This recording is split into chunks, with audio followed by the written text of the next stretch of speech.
한일 군사정보보호협정 지소미아 종료 임박을 하루 앞두고 여야 간 공방도 거셌습니다.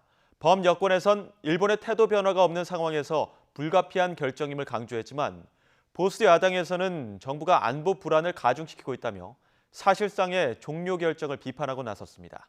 최민기 기자가 보도합니다. 여당인 더불어민주당은 한일 군사정보보호협정 지소미아 종료를 기정사실화하면서 수출 규제를 비롯한 원인 제공의 당사자인 일본 정부가 결자 해지해야 한다는 점을 분명히 했습니다. 지금으로선 일본이 사태 해결을 바라지 않는 것으로밖에 생각할 수 없다면서 지소미아 종료가 불가피한 결정임을 강조했습니다. 지소미아 종료가 임박한 상황에서도 무책임하고 비타협적인 태도를 견지하고 있습니다.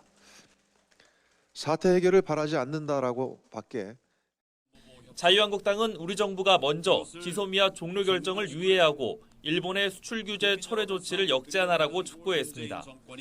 황교안 대표까지 지소미아 종료 반대를 주장하며 단식에 나선 가운데 정부가 반일 감정에 기대 안보 불안을 가중시키고 있다고 비판했습니다. 무조건 반일 감정에 의해서 파기시킨다는 것은 저는 대통령이 국익을 무시한 그런 처사라고 생각합니다. 여야 모두 지소미아 종료 결정이 이뤄질 것으로 보는 가운데 국회 외교통일위원회에서도 설전이 이어졌습니다.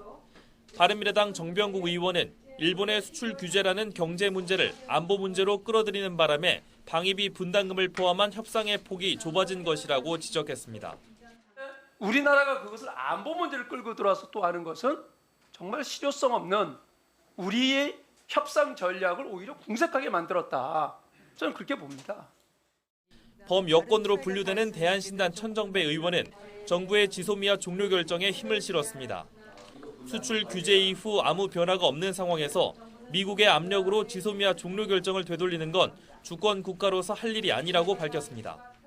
미국의 압력에 의해서 지소미아 종료를 다시 되돌린다면 그것은 뭐 우리 국가적 자존심을 전혀 지킬 수 없는 일이라고 생각합니다.